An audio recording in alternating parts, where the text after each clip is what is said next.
Hi, welcome to the ADORNit studio. I'm Georgiana Hall, and today I'm going to be showing you how to make this really fun quilt top called the Metro Points quilt. And it's available exclusively through Barnes & Noble. It looks like this, and it comes with all the fabric and the pattern so that you know how to sew this beautiful quilt top. I love the colors in this quilt. I love how it variegates and just has that modern feel to it, and it's quite simple to make. It just has some time-consuming pieces. So that's what I'm going to kind of show you is how to make these quilt blocks today. And so what we're going to do is you'll need to get the contents of your kits out, and the very first instruction is to go ahead and start cutting your fabric down. And so you're going to cut lots of different squares. You're going to cut the squares from the burnished cream, the squares from the burnished red, the squares from all those different fabrics that come in your kits. So now that you have all your fabric cut down into the squares, as it's told to you in the instructions, we're going to go ahead and start pairing them together with their like kinds to create what's called a half square triangle. And these are really simple and easy. What you're going to want to do is we're going to start right here with this burnished cream. And it's 4.5 by 4.5. And what you need to do is you need to layer the right sides together. And the right side of the fabric is the side that's printed. See, this is the right side of this fabric, and that is the wrong side of this fabric. And so these two we're going to put together, right sides together. And then we're going to draw a line from one corner to the next corner. And I use a quilting pen that can be erased with water, and they also have quilting pens that can be erased with heat when you iron them. And so they're really great to use on projects like this. So for instance, you would just take your pen where this is already marked, but I want you to be able to see. I line my ruler up and then go ahead and draw my line. And you're going to want to do that on all these squares. In your instructions, it tells you which fabrics need to match up to which ones. And so make sure you follow those instructions really carefully. Once you do that, then you're going to take it to your sewing machine and you're going to sew right down the edge using that center line as your guide, so 1/4 inch. So you can see right here I have my stitches on that side and I have my stitches on that side. So that is what you're going to do. Once you have all those done, then you are going to take a ruler and a rotary cutter, and you're going to cut on that line that you marked. You're going to cut that right in half. And then you're left with 2 triangles.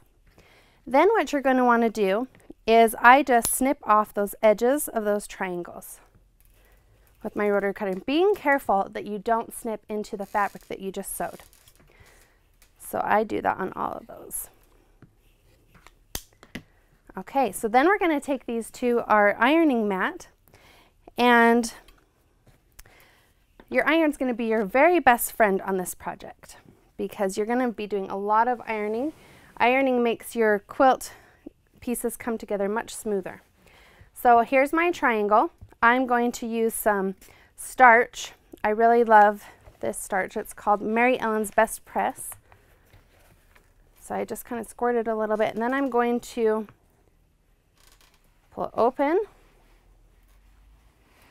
And then I flip it around to the back side, and I'm going to press these seams open. I like on this quilt, because there are so many different seams, to just go ahead and press these right open on everything that I'm doing. And there I have one quilt side, one quilt block, and then I'm going to do my other triangle that I did a moment ago.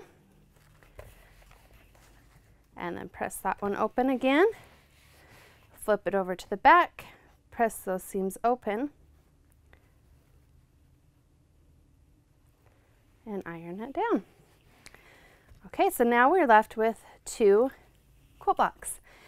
Now, sometimes it's hard because these aren't exactly square once you go through this. So I go back through and I trim all my quilt squares down to 4 inches.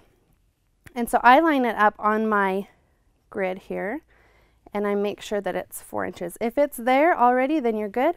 But if not, I would kind of trim it up, because it will make your next step much easier. I love using this rotating grid from Olfa, because then I don't have to move my fabric. I can move my mat and it just creates less steps. So I really like that. Okay, so go ahead and trim those up. Now, what you'll do after all your half square quilt triangles are made, then you're going to follow, in your instruction booklet, you're going to follow this placement map, because that's going to show you how to then put all these half square triangles together. And so you'll see right here that I'm going to put those two together to create this section here. And so I have some already done here that I've sewn together. Once again, I pressed my seams open once I sewed those, and I'm left with these two pieces. And so following your guide, then see here, once I sew that now, I will have that quilt block, which is this arrow point. So it's really simple. It's just a lot of steps of doing these half square triangles. And then you'll know that when you were cutting, it asked you to cut some 4-inch squares. And those are the filler placements in this quilt diagram. And so they are simple. You don't have to do anything to them. You're just going to sew them, those two quilt blocks together to create your filler. And then you're going to start creating these rows in your quilt. And they come together really quickly and easy. And just like I said, follow that placement guide in your quilt instructions. That is the Metro Points quilt. It's so fun, and like I said before, I love the contemporary feel of it. And it's available exclusively through Barnes & Noble. Thank you so much for joining us today. Be sure to follow us on Facebook and on Instagram for more great ideas. Thanks.